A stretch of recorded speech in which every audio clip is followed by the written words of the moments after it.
I want to thank Admiral Bradley and General Kane for coming to brief about the strikes on September 2nd, which were righteous strikes. These are narco-terrorists who are trafficking drugs that are destined for the United States to kill thousands of Arkansans and millions of Americans. The first strike, the second strike, and the third and the fourth strike on September 2nd were entirely lawful and needful, and they were exactly what we would expect our military commanders to do. A Navy admiral commanding the U.S. military strikes on an alleged drug boat in the Caribbean told lawmakers that there was no kill them all order from Secretary of War Pete Hegseth. But a stark video of the attack left grave questions as Congress scrutinizes the campaign that killed 2 survivors.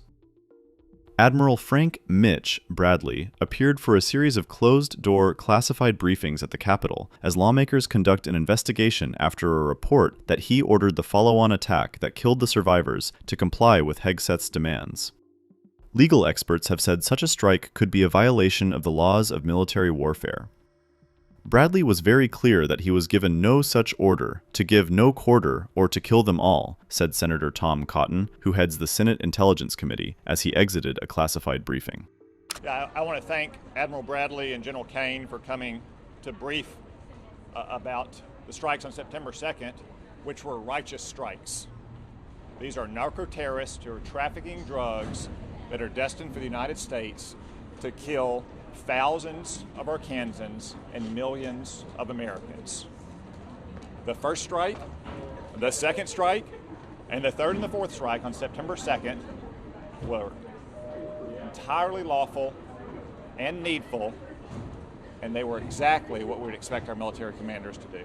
What exactly did you see in terms of the video of the second strike? Were there survivors? I saw 2 survivors trying to flip a boat loaded with drugs down for the United States, back over so they could stay in the fight.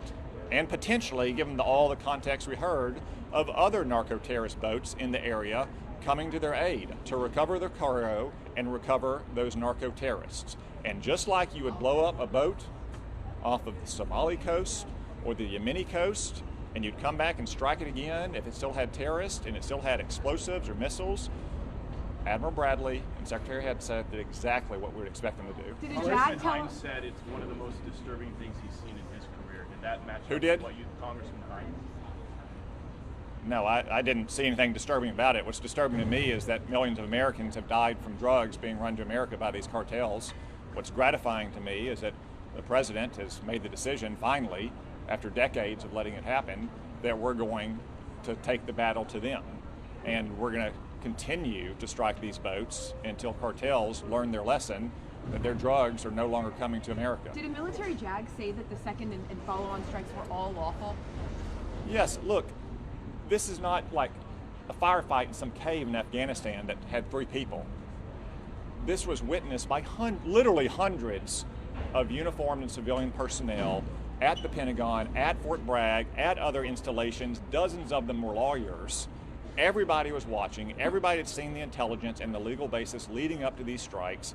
Everyone was present during it, and that continues to be the case. There's been no change in the guidance or the order that the Secretary has given to our troopers. And in subsequent strikes, there is an example where survivors actually were shipwrecked and distressed and not trying to continue on their mission. And they were treated, as they should be, as non-combatants. They were picked up by U.S. forces. Just an example of how, of course, our military always obeys the laws of war. Our military also acts within appropriate lawful authority to target these narco-terrorists. But Congressman Hines also said that according to what he saw in that video, the 2 who survived trying to get back on the boat, there was no way they could have conducted further operations or anything like that. Do you disagree with? Jim may disagree with the entire operation. He may be okay with drug boats running to America, or at least thinking that it's an effective tactic to interdict them. I just disagree with that. These are narco-terrorist, foreign designated terrorist organizations who are bringing drugs to our shores that have killed millions of Americans and thousands of Arkansans.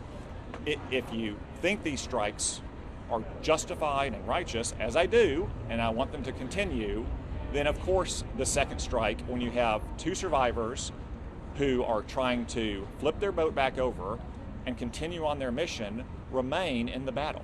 Unlike a subsequent strike in which there was no such indication, and they were what's called distressed or shipwrecked under the laws of the sea and the law of armed conflict, and our military went out and picked them up.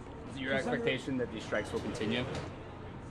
It's my expectation and my deep hope that these strikes will continue. What about on land?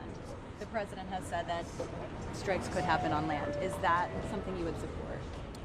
If necessary to stop the flow of drugs into the United States and protect our communities and our children, we should take force to these cartels wherever they are authorized. Should the video be should be more common as strikes continue?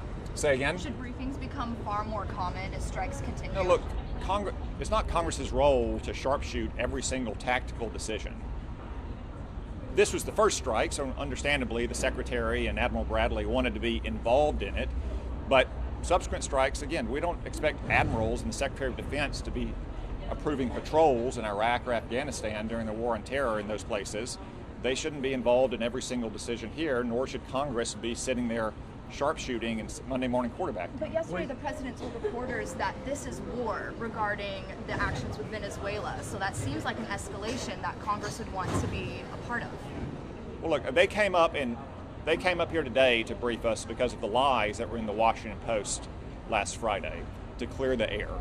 I advise the next time to immediately put out what they told us today, because if they had put it out on Friday or Saturday, you wouldn't have the 6 days of controversy. I think you would have had the American people very satisfied that we have such a high degree of professionalism in our military, and the president is taking the battle to these narco-terrorists. So you believe the whole video should be released in its entirety?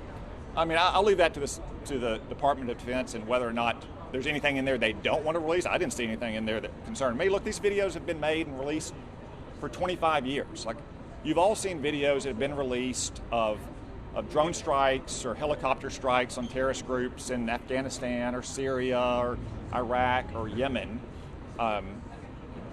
There's nothing novel or new here. Just because it happened on water doesn't make any different than happening on land. So there was no change in protocol or policy from September 2nd through the rest of the strikes? Nope. General Kane made it clear multiple times under questions from me that the orders have not changed from the first strike to today. So the actions that our military took on September 2nd and the actions they took on a subsequent strike in which there were distressed shipwreck that were deemed non-combatant is happening under the same legal standards and operation order. Was there a kill-all order from Secretary Hegseth? No, both. Admiral Bradley was very clear that he was given no such order, not to give no quarter or to kill them all.